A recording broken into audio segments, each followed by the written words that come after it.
Okay, so here we are. This is Knitting Around LA, and we're live on YouTube now. I'm Julie, I'm Judy. and we have Regina with us today. Hi. Hi, Regina. So, Welcome, welcome to our show. Thank you for having me. oh, we're so grateful that you are joining us. Um, our history is Regina and I met at Cal State Northridge. Hmm. I was a student. Me too. And it was, it was like 20 years ago. I don't even remember what year it was. Don't remind me. But I do know that it was my professor, the main fiber art professor, B. Coleman. Yep. She was 65 and she took a Yep. sabbatical, for her 65th birthday. She had like a fabulous trip to Italy. So she took a semester off. And Mhm. Regina stepped in to teach the fiber art classes that semester. And really, the only reason I know it was 20 years ago is that I think last year, or it might have been this year, B was 85. So Yeah. Yeah. that makes it 20. So Crazy. that makes I'm thinking it was 99, 98 or 99. That I sounds don't about think it was right. 2000. That sounds about right. Because I finished Claremont in 97 and and started teaching classes at Northridge after that. It Mm-hmm. was like a homecoming. Yeah, because you had After being, gone to yeah, Northridge. I did undergrad there. Yeah. All right. So, and what would you say your main artwork is? Because online you're known for crochet. Yeah, I mean, I think that's basically it right now. Although, I am a spinner, I am a weaver, I knit, crochet, sculpture. That has been like a huge kind of part of my life too. I mean, I'm not afraid to use tools. And so I mean, I would just classify it. I mean, it's mostly crochet now, but I'm perfectly happy just saying, artist, because I try not to let the materials define me, although I'm addicted to yarn. Yeah, That's yeah. for sure. And so I wanted to ask you, what's your fiber and art origin story? How long ago did you start crochet? Kind of how did that develop, and how did it get you to art school, et cetera, et cetera? Okay, so I started knitting and crocheting when I was 7. My grandmother taught me. She also taught me how to sew. So that's the other stuff that I do is I'm quilting and, I don't make clothes so much anymore, but I still love quilting. And, and I was always making stuff. There's never been a time when I wasn't making stuff. I would sit in front of the TV and watch some crazy 80s nighttime soap opera stuff. I'd be watching Dallas and knitting. Whatever, but doing that since I was a kid. Yeah. And had always been interested in materials. So my grandmother, I spent a lot of time with my maternal grandmother, did all the kind of like sewing, knitting, crocheting with her. And then I'd go out in the garage and I'd spend some time with my grandfather, and he taught me how to use tools. So I know how to use, table saws. At one point I was interested in learning how to do stained glass work, which he knew how to do. So he taught me that. He was an avid carpenter, a furniture builder. So I spent a lot of time with those two, and I kind of got an education, uh, you know, above and around sort of what most people would get in school. And I took art classes in high school, always was drawing, painting as well, and decided I wanted to be a fashion designer at one point, and I was going to go to college and do that. And my dad was like, "Oh my God, what are you doing?" But he indulged me, but told me that I had to go to Cal State Northridge because that's where he and my mom went to school. So the choice was sort of like, okay, you can do whatever you want, but you're going to go to school here. So I ended up in the art department there. Mhm. I mean, they had at one time they called it a fashion design program, but I don't want to disparage anybody's work and life and career, but when I was a pattern maker, I never met anybody who had gone to school at Northridge. No. I mean, it really wasn't the place to do that. But it was sort of like, my parents were like, well, it wasn't really my parents. It was my dad who was like, you're going to go here. And so I did it. And then I just kind of took art classes and figured out where I wanted to be and was so happy to find B. Yeah. Because she kind of indulged whatever I wanted to do. Well, she's a lovely lady.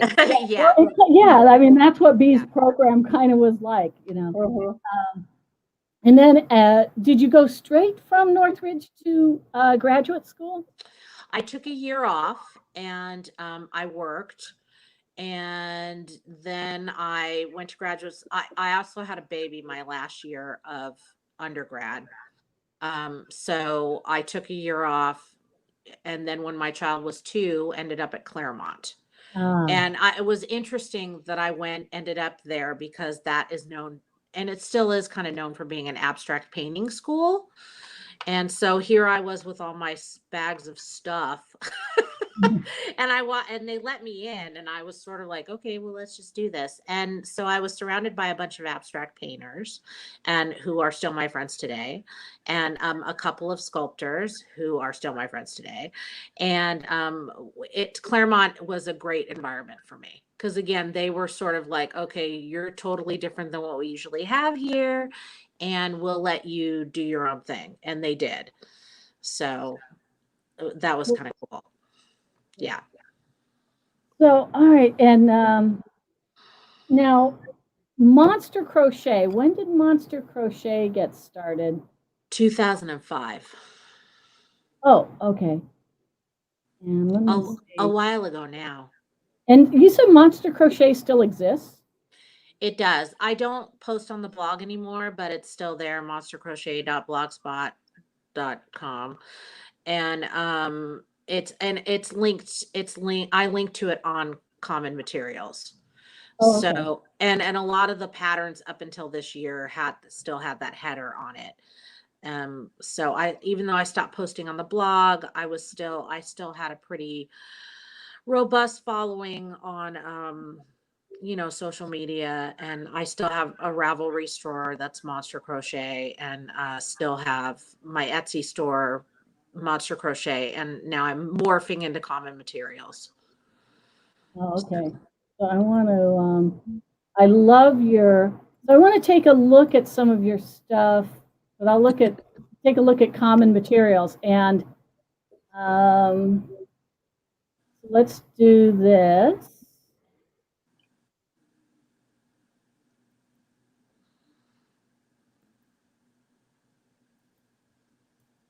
Yeah, your pieces are lovely. There it is. Oh, thank you. Yeah, I mean, I have always loved your ideas. Going back to 2005, I remember I know the strips of bacon. Yeah. And yeah. I'm kind of obsessed with food. Oh, yeah. There's a lot of food there. And also, there's also a lot of edgy things as well. There are definitely a lot of edgy things. I am a huge genre film fan. I love horror movies. I love sci-fi. And it shows in your work. It's awesome. Yeah, so that's in there. Yeah. Let's see. Do you have any of the? Oh, I love this. Yeah. Do you have any of the weapons on here? I don't. They're in my Etsy store mostly. But yeah, I have cleavers and machetes and chef's knives, and I have a chainsaw. Yeah, I thought it was hilarious. I'm working on some let's see. I have some chains that I'm working on now with meat hooks.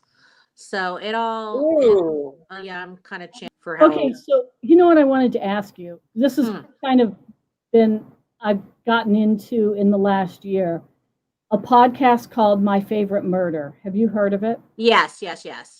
Yeah, it's fun. When you post your weapons, I'm looking for the link for your Etsy store. Did I pass it? It's up at the top, I believe. Oops, Scrolling too fast. Our poor audience. Sorry, audience. There, just go to, yeah. Are you aware of the Murderino Makers hashtag on Instagram? No. You should anytime. Oh, look at this. Oh, I love the hamburger. I know I've seen that before. Yeah, so there they are. There they are. So Look at the razor blade. Oh, Yeah, it's pretty big too. oh, good. When you do the weapons and stuff like that, when you post on Instagram, you should hashtag Murderino Makers Okay. because it's a hashtag. So going back to they're creepy great. yes. Yeah, Where I mean, did this idea come from? So going back to 2005 and when you started Monster Crochet, what was the genesis of all of this? Because it wasn't all the weapons and the cleavers came later, but definitely you had the logs and the bacon and I can't remember what else. Yeah, so I started when I started that, it was I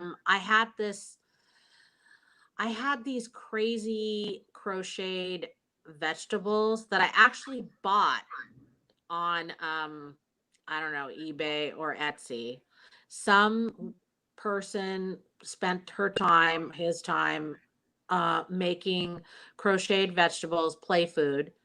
And I took those and I started embellishing them with eyeballs and giving them like little weapons. And I called them the Vegetable Liberation Army.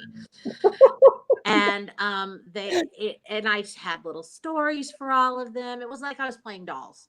So with kind of sinister vegetables.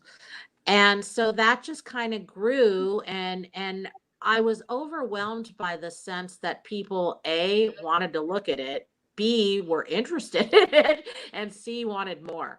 So I just I had always been a horror fan. I have been since I was a kid. Always got made fun of it because I'm a girl and you're not supposed to like that stuff, but I do. And so I just and there seemed to be a following and a lot of other women like me liked it. So I just went full bore with it and I started making weapons. And I still am. I mean, I have the way I work is I start to collect images and I have files and files of images. So I'm like, "Oh, what about battle axes?" And I just start collecting images of battle axes and then eventually, the ideas generate and I just start making them. So, and it keeps me busy. I love working out patterns. Yeah. There's the whole like mathematical aspect of it that I like and I do make a choice now to make these things in two-dimensional form as opposed to three-dimensional, which I worked in for a long time, making more things more sculptural. Right. And Like now I kind of like flattening everything out because you can I hang it on noticed the wall. that the weapons are flat. Yeah, because the pie hats, Yeah. I always love clever. Yeah, in fact, the only reason why these are coming to the fore again is that a woman contacted me recently and she said, I've been looking for these pie hats forever, and the person who made them, and I think that's you. And I said, yeah, it's me. Yeah, I think so. I mean, because I've never seen anything like them, and I see a lot of different crocheted things on social media. Oh yeah, there's a ton. I Yeah. mean, there's a ton of talented people out there. It's true. And who are way better at marketing themselves than I am. I am the laziest marketer on the planet. I hear you. Which is probably why I am not famous at all and I don't care. Yeah. Because it's not going to stop me from making this stuff. So, Right. If I can put it out there as often as I can, I don't have a bunch of people crocheting for me. I do have a full-time job. I do have to make a commute. I have a bunch of livestock animals that I'm caring for. So I have a busy existence. Yeah. I have a significant other. I have a daughter. So it's like, I just do what I can when I can. Well, yeah, I mean, and part of the thing with marketing for me is that if I've got a show coming up or whatever, something that I should be marketing, I'm busy doing the work and you're I know. always working up towards a deadline and thinking, well, okay, when I'm done with this, I've got to get to the marketing. And then suddenly it's the opening of the show, and I haven't put out any, Yes. you know, that's what always happens to me. Yes. How old is your daughter now? She's 27. So I think she was 5 when I was Ye- 6 or, Yeah, she would come to school with me while I was teaching, and oh, okay. she was a little thing. Oh, yeah, yeah. Yeah. Mine were little too. Yeah. She's incredibly talented too. And also, she doesn't do it right now, but she knows how to do knitting and crocheting and all that kind of stuff. And she's a very talented painter, and she's pursuing her direction, which is stand-up comedy. Oh, cool. Whoa. COVID has sort of killed, but yeah. Oh, yeah. Yeah. Yeah, it is. It's, I mean, Judy and I are probably the only people who have had very little change in our lives. I know. Because, we were already home most of the time. It's just now. Yeah, no, but you can't travel and you can't go out to Yeah. dinner, and No. all of Yeah. that stuff is it's relegated us to our homes more than we're Yeah. used to. Yeah, that's the part that I miss. I mean, and the funny thing was, we had just come home from a knitting convention from Stitches. Yes. Oh, yeah. Like really, literally just weeks before. Yeah. Yep. Yeah. So, but yeah, so here we are. But it's, for me, it's kind of I've gone back into the studio and am working more than I have been for years.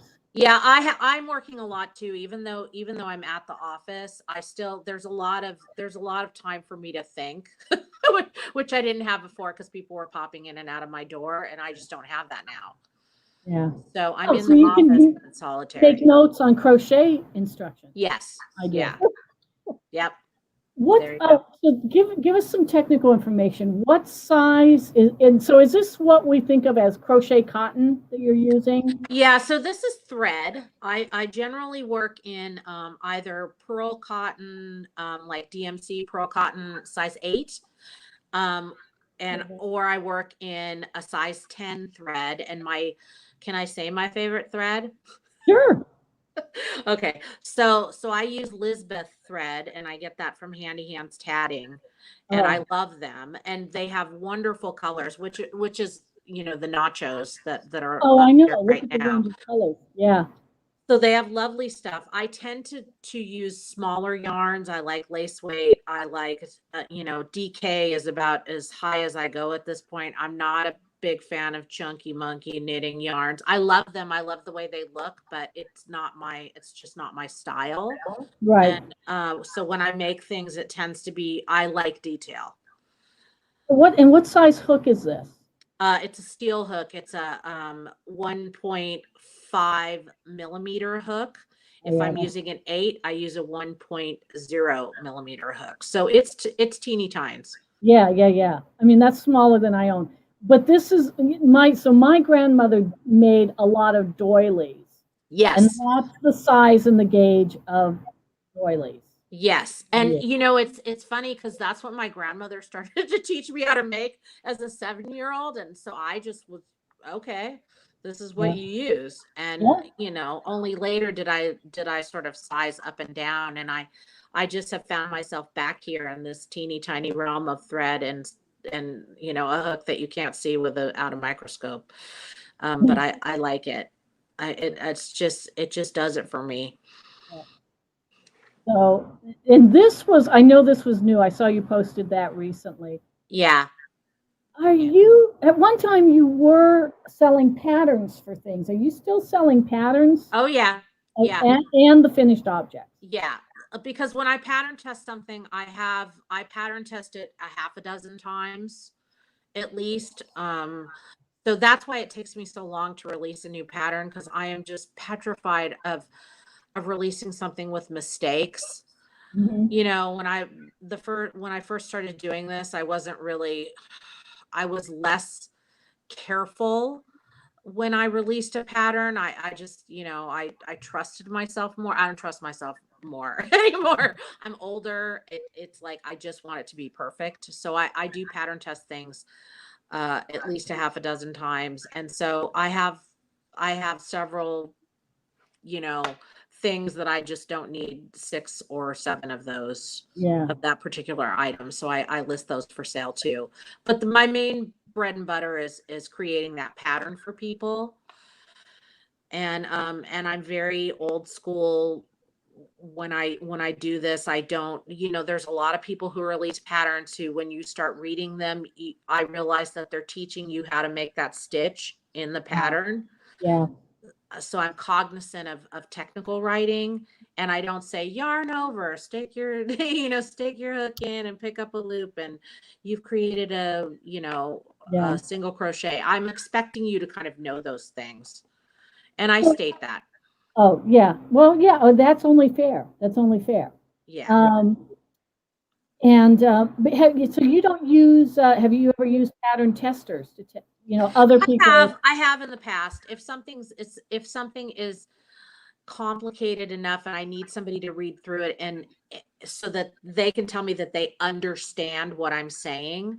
Yes, I have in the past. And there's a couple of shawls that I've been working on for a while. One of them is a very extensive sunflower motif pattern in an octagon, and there's lots of individual motifs that go in between the larger motifs. And I'm like, I need somebody to look at this because the thing is 11 pages long and, or so. And that's just the writing without all the diagrams and everything. And so at some point I'm going to have somebody actually make the thing. Yeah. Well, and then, I mean, that's the kind of thing that it has a higher price when you post it to sell the pattern. Yeah. And having a third party or more than one person test it, you can justify charging what am I saying, appropriate price for a pattern that complex. Yeah. I mean, and there's a lot of free stuff out there too. And I struggle with that because there's a lot of things that I would love to put up for free. And I'm trying to do that again. Etsy's not the place where that works, but Ravelry is. Yeah. Or now that I have the new website up, I can do that there. Just little tidbits here and there, but something that I've spent weeks on, I'm sort of like, I just, I don't know. I feel like $5 is appropriate. Yeah. Well, for that. Right. But for such a nominal amount to charge. Yeah. That's totally reasonable. I don't need to, I'm obviously not making a huge amount of money off this. It's just, it's just paying a little bit for my brain damage of writing this stuff. Yeah. Well, I really enjoy it. I mean, it brings me a certain amount of satisfaction to see the stuff up there and knowing that I've, somebody's enjoyed working through the pattern. That brings me a lot of joy, and it makes it worth it. Yeah. I love the turkey is a tote bag. Yeah, that's a fun one. I love that. Love that. Yeah, they're fun. But yeah, so as you noticed, like everything's gone kind of flat, and I like it. I don't know, that's become my new thing. Yeah. Well, it's like it's a graphic. It's almost like it's an illustration rather than like it takes it away from the realm of being like an amigurumi. Yes. Toy, stuffed animal type of feeling. Yeah, and for a while I was putting kind of these in odd juxtapositions in shadow boxes. And those went over pretty well too. And anytime I put them in a show, they were, people loved them. So that's another reason to keep everything kind of flat. I love the chainsaw. It's fun. I actually am currently blowing that one up into just a worsted weight cotton, and it's a regular chainsaw size, and it's pretty fun. Wow. I love it. I was going to say, make it life size. That it should be 14 inches long. Yeah. And so where else do you see yourself going with your crochet? What other ideas are coming up? Well, I'm still, I kind of revolve around this realm of food and and horror and weapons and all that kind of stuff. I mean, sometimes, and I do wearables, and they tend to be more traditional in the sense that, I mean, I still love making flowers, and I probably always will, and that I always do that in the summer. I don't know. But I foresee myself kind of staying the course with this. I do have some ideas batting about my head about doing some interesting decor items. Like, I would love to do some lampshades and kind of hang those in the house. Maybe, I don't know, I have this whole, now that I'm living on this like rural piece of property, I'm thinking, I may as well go like 100% like crazy farm. So who knows? But the weapons still go in the farm. Like, you can do Yeah. forks and stuff. Yeah. Yeah. So you never know. Yeah. Or a scythe. Yeah. Oh, yeah. Yeah. Right. So I never stray far from the sinister. Good. It's always there. Cool. Okay. Well, and do you think you're how much longer? I mean, you're going to continue working? Do you ever see yourself I leaving? mean, I would love to be able to make this a full-time thing. I don't know if that's possible just on my own, because I'm making all this stuff, and It takes a lot of time. it does, and I would love to partner or collaborate with somebody. And one of my friends is a jewelry maker, and she does glass work, and we've often talked about collaborating, but she's working full-time too, so it's hard. Mm-hmm. It's harder. But I would love for this to turn into something full-time. I just have to figure out how that works Yeah. and if it's possible. Well, all right. Do you have anything coming up in any exhibition type of scenario? So yes, I do work with a group of women. I have an art group that I work with. It's sort of been kind of put on hold because of COVID, but we do show our work. Um, we start a project. It's collaborative. It's round robin style work. So Mhm. everybody works on every piece. There's about generally 13 women in and out of the group. But it's usually between 13 and 15 women at a time. It's mostly people I went to Claremont with.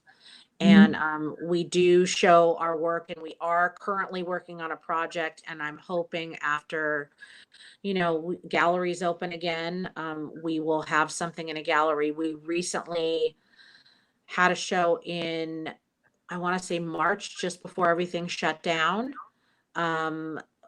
We worked on books, so we had artist books, Mm. and we each had a book in there that everybody worked on. Mine was this crazy kind of origin story book of everybody in there, and it turned out to be kind of a theme of everybody had a spirit animal in there, and they put them. It was a pretty cool book. Can we see them online anywhere? Yes, I can send you guys that link. And yes, we have an online catalog. Yeah, please send the link, because then we'll put it in the notes under the YouTube video. When it's posted. Yes, Yeah. I will send you the link for that. So my art group is called Bite. BYTE? BITE. Okay. I don't even remember why we chose that. Okay. But we've been working together, God, since my daughter was probably 6 or 7. So a while. Yeah. About 20 years. Regina, can you explain a little bit for me with the round robin? Does every person make one and then pass that one that they've made to others? And then eventually, does that one that they initiated come back to them? Yes, that's exactly the way it starts. We pick a theme. And, we've done books, we've done what we call doll, which was figurative sculpture, essentially. We did mandalas, and we tried to do games, that was a Wow, what a unmitigated fascinating disaster. group. But so everybody comes with that particular starter piece. We pick names out of a hat, literally, and you get that person's piece. Everybody switches around. You get about 4 to 6 weeks to work on it. Then we all come back together for the next meeting, present what we've done, and that piece moves on to the next person. Fab. That's just fab. Are you, can new members join? Yeah, absolutely. Because that Absolutely. sounds really great. We definitely, yeah, we like to have people who are interested come and like to one of our meetings and see if they can deal with us. So are you Because- having online meetings now? I'm Are you sorry, Zooming now? I didn't hear you guys. Are you Zooming now? How are you Yeah, meeting? we are Zooming. We are Zooming, Okay. which is, it's kind of a, I mean, it's not as fun. It's not as fun to bring food and wine and your piece and, you know, Yeah. chit chat for 3 hours. Yeah, and you can't touch the material. No. You can't see the materials up close, and No.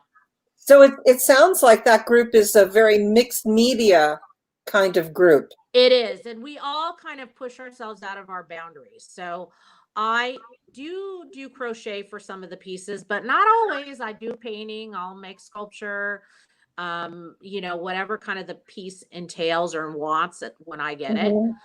Mhm. And you know, we try to stick within the parameters of the theme of whatever piece you get.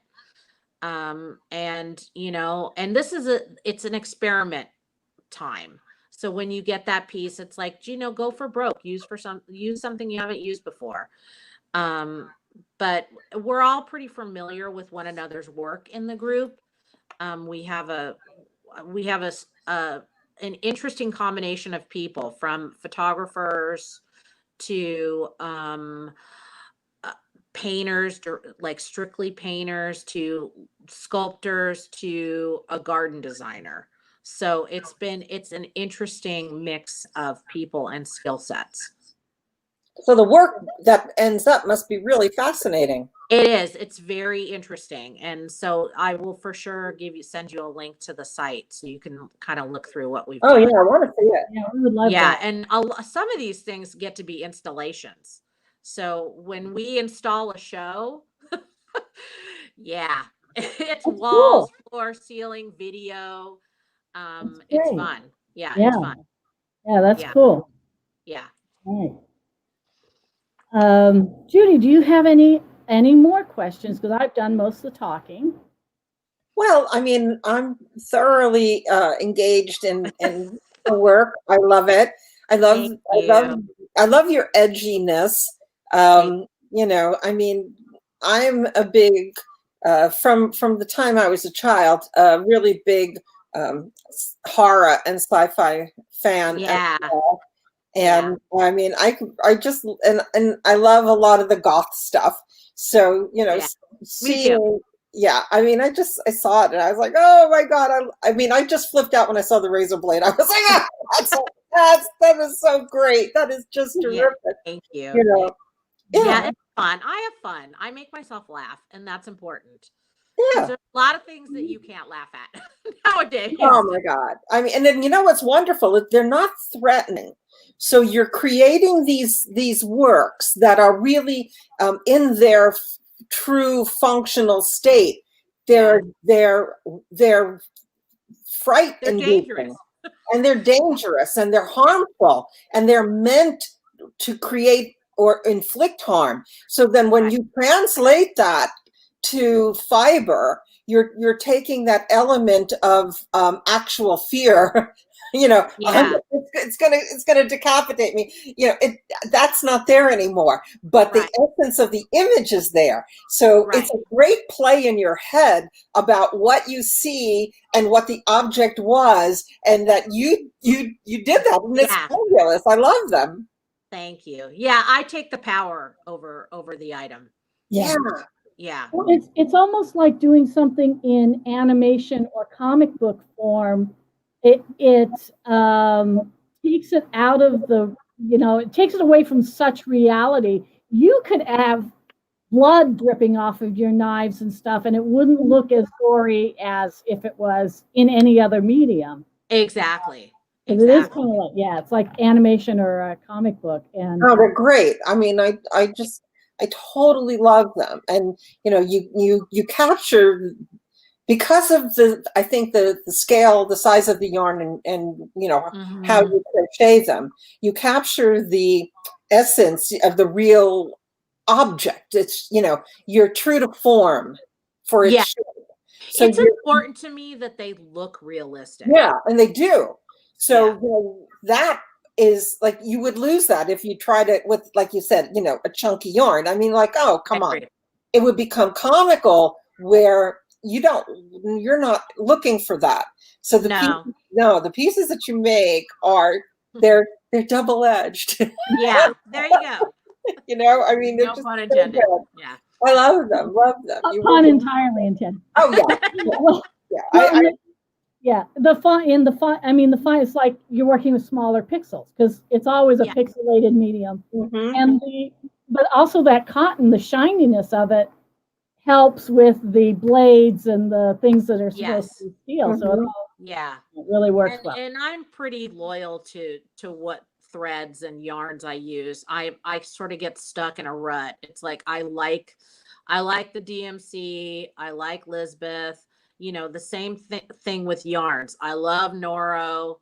I'll never, I have a huge stash of that stuff. So it's like I get, you know, I get stuck in that rut, and it's not really a rut. It's well, you have a medium that you enjoy. Yeah. I do so many different things, and there are times I think, you know, it's not good. I mean, I can't stop myself. It is good. It's good. Well, but also when I see artist friends of mine who do one, they stick to one thing, or it's like they have a focus, and I'm like, their body of work, their output has this consistency that I sometimes feel I'm lacking. So it's not necessarily a rut. It's a good focus to have, because you really can develop expertise with that material and within that. Yeah. I mean, I do see that. I definitely am kind of focused in technique and materials, but not in concept. Like I kind of go out there on a limb on a lot. I mean, I'm doing flowers too, you know, so that's different for you. So I do explore different avenues, and you know, I mean, I'm sure farm animals are going to make their way in there. I'm just saying. I don't know in what form yet, but there's something always on my dining room table right now. So well, there's always something appealing about chickens and pigs. Yes, for sure, and they have interesting personalities. So can I ask a strange question? Of course. Please. All right, because you and I had not ever met before, and I wasn't, you know, I learned of your work through Julie, and of course I went and checked it out, and you know, and so when I looked at, and she told me your name, Lady Linoleum, right? And I didn't know of you, all right? I didn't know you had a lot of fiber connection. I immediately, in my mind, envisioned that you were a printmaker. Yeah, that makes sense. I used to. So when I was in graduate school, I made a lot of sculpture out of rubber, plastic.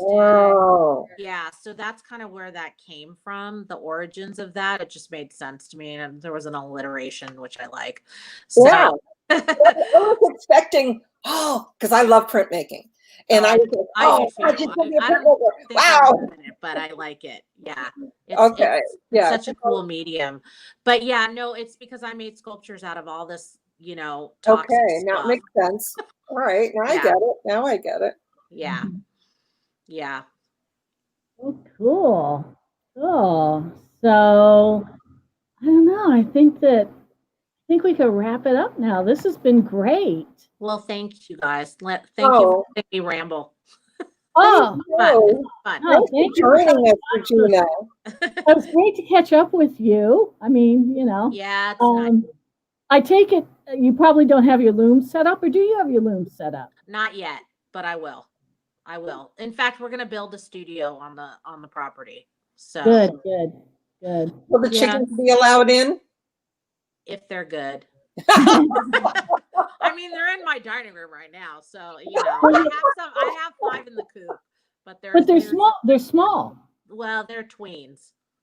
Oh, yeah. It's kind of a chicken party over there right now. Yeah. Well, no, my grandmother raised chicks, and my mother used to tell me that they would put a board across the doors of the kitchen, Yeah. and when they were chicks, they stayed in the kitchen because it was warm from because of Right. the stove, you Right. know.